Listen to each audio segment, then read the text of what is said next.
Ahora vamos con Jesús Miguel Delgado del Águila. Él es licenciado, candidato a magíster y doctor en literatura peruana y latinoamericana por la Universidad Nacional Mayor de San Marcos, Lima, Perú. Es investigador con CITEC en representación de su país e investigador con ACIT por parte de El Salvador. Ha publicado artículos en revistas indexadas nacionales e internacionales. Sus enfoques de investigación se orientan al desarrollo de los estudios culturales, tomando como objeto de estudio la producción literaria y cinematográfica universal. La ponencia que va a presentar hoy se titula La transgresión de lo tradicional y el código ético en Un perro andaluz de 1929. Le damos la palabra. Bien, antes que nada, muchas gracias por la elección de mi propuesta de ponencia. Y bien, en esta oportunidad iba a hacer un análisis en cuanto al contenido sociohistórico, cultural y bueno, también quería hacer una vinculación con las corrientes que se han desarrollado en esta película, en este cortometraje, El perro andaluz. Bien, primero voy a hacer una explicación muy breve sobre esta película, ¿no? Este cortometraje es una de las primeras obras de Luis Buñuel. Se considera como un instintivo del surrealismo cinematográfico. Este proyecto surgió al buscar la combinación de los sueños de Salvador Dalí y Luis Buñuel. Estos tenían la peculiaridad de que se componían de sucesos independientes e imágenes absurdas. Esa particularidad provoca que un espectador desarrolle su capacidad para establecer una concatenación coherente a esa distribución dispersa de imágenes concomitantes del surrealismo y el dadaísmo. Esa arbitrariedad, que debe ser entendida de una supuesta secuencia temporal, está registrada en el guión escrito por los mismos productores. Allí se corrobora esas divergencias, tales como se encuentran, ¿no? En la misma película se encuentran estos rótulos, ¿no? Que dicen, por ejemplo, había una vez, o también 8 años después, hacia las 3 de la mañana, hace 16 años, con la primavera, ¿no? Por esa razón, este filme se somete a una alteración provisoria que suscita una desfiguración de las imágenes reveladas. Con esa modalidad prevalece un propósito de remitir al delirio y el sueño con frecuencia, que se observa desde el principio de la película cuando el hombre corta el globo ocular de la mujer. Muy bien, a continuación voy a hacer una breve explicación sobre las corrientes vanguardistas influyentes en esta película. En primer lugar está el dadaísmo. Para el caso del perro andaluz, ese anhelo por tergiversar la realidad es evidente en la narrativa del filme.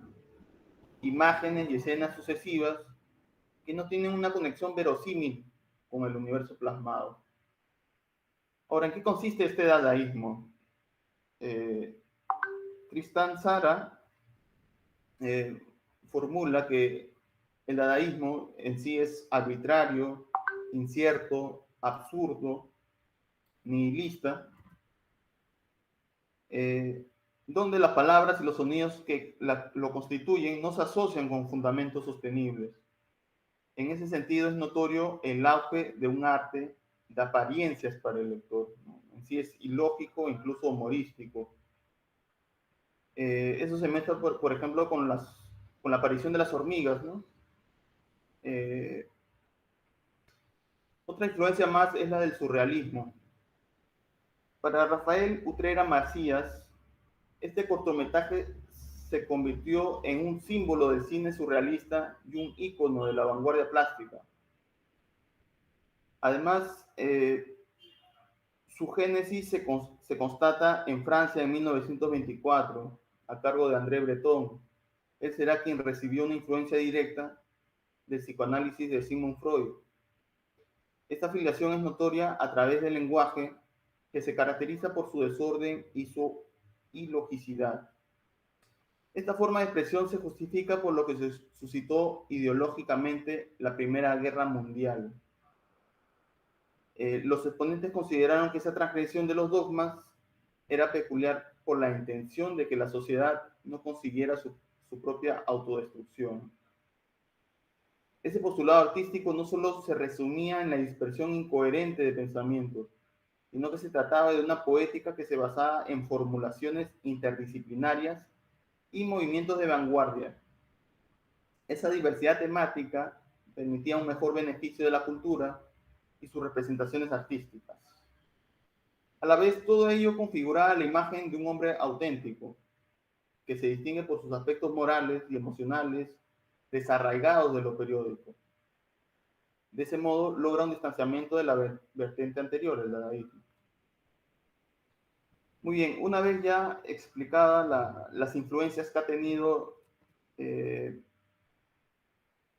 este cortometraje del perro andaluz, voy a pasar a un análisis en función del psicoanálisis, ¿no? Para ello me valgo de las propuestas de Jacques Lacan principalmente. Muy bien, el surrealismo tuvo mucho interés por retomar los postulados del psicoanálisis que fundamentó Sigmund Freud.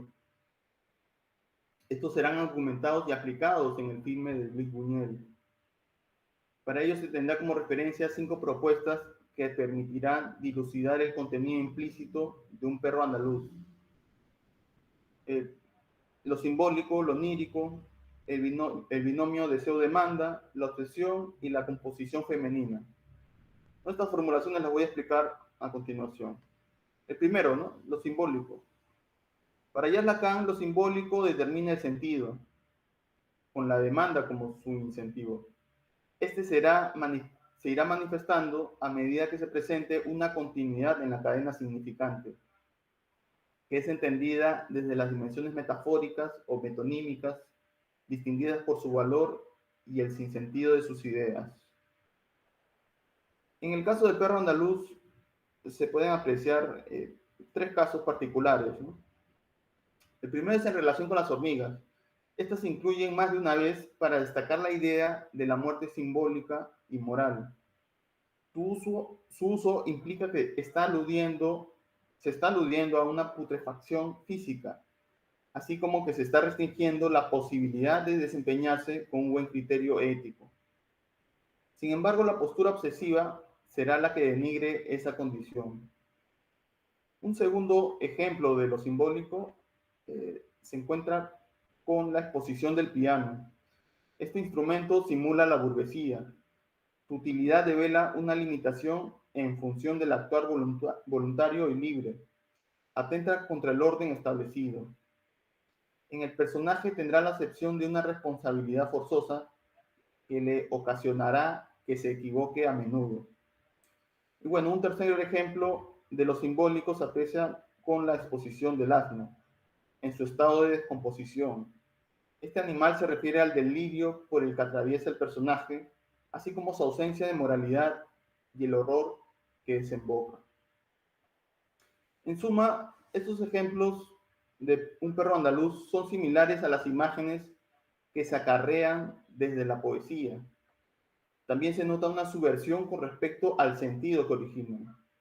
Es una forma legítima de incorporar lo artístico desde el cine. Esa manera inusitada de abordar el arte será sustancial para hacer referencia al propósito de Luis Buñuel. Muy bien, un segundo análisis en cuanto a lo psicoanalítico, ¿no? Es este otro tema, la apariencia y la deformación onírica. Todo parecer es incompleto y se desvía de su verdadera finalidad. Este oculta el ser y erige un querer ser y un deber ser, que parte de la insignificancia y se dirige a la búsqueda del sentido. Con esta premisa es factible abarcar el tópico de la deformación onírica. Esta se define como algo que emerge desde el sueño y que muestra su apariencia singular por medio de la representación de ideas inteligibles.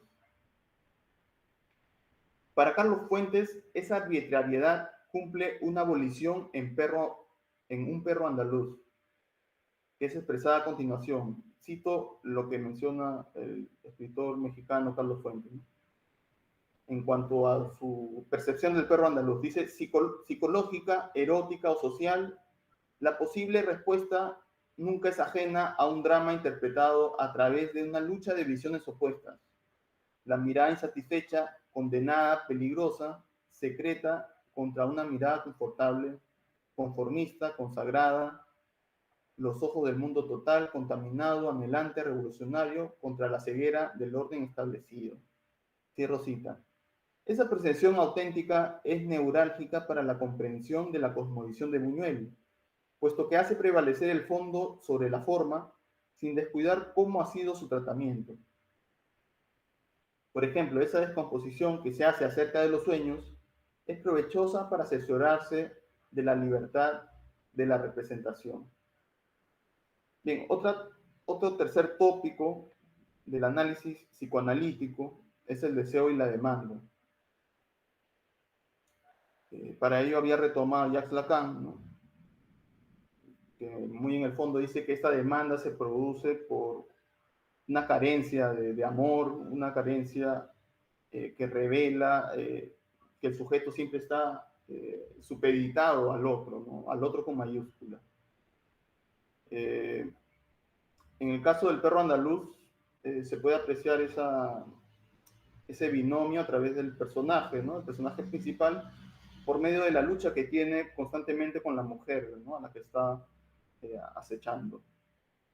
Por un lado, él disfruta de esa actitud, ¿no? Pero por otro se identifica como repudiable o detestable. Acabar con esa dinámica será lo más sustancial y menos nocivo para su ética. No obstante, no alcanzará esa abolición y su pésimo proceder se extenderá y se exteriorizará en una condición, como ya había mencionado, repudiable. Bien, el penúltimo tópico del psicoanálisis, bueno, este análisis psicoanalítico, es la explicación sobre el obsesivo. El obsesivo tiene el requerimiento de que se le cumpla un deseo insatisfecho. En rigor, pretende que se concrete un anhelo más allá de una demanda, en la que la carestía se capta por medio de lo simbólico. Este tipo de persona simplifica su deseo al producir unas ansias prohibidas. Según Lacan, esa necesidad se la hará saber al otro desde la restricción en la que está sometido frente a él. En ese sentido, se tratará de un objeto instrumento de la voluntad de otro, en términos de Slavoj Žižek. Con respecto al personaje de un perro andaluz, esa configuración degradante se evidencia en él, incluso transgrede las normas para insistir en la plasmación de sus anhelos. El personaje no volverá a un estado normal hasta que se materialice ese criterio que se ha instalado en sí mismo. Por eso es notoria una falta que solicita ser atendida. Muy bien, y el quinto y último tópico con respecto a la percepción psicoanalítica es la composición de esta mujer, ¿no? La mujer surrealista. Y con esto termino la ponencia. En un perro andaluz se corrobora cómo la mujer atraviesa por transmutaciones que revelan su predilección y su adaptación hacia determinados sujetos. Para ello se valdrá de la percepción humana en función de sus deseos. Un criterio previo sobre la misma le permitirá saber cómo desempeñarse con satisfacción o error. Por ejemplo, en el caso de buscar el odio desde la ternura, supone que se efectúe un tránsito arriesgado del cual se obtendrá una respuesta de aceptación o negación por parte del individuo observado.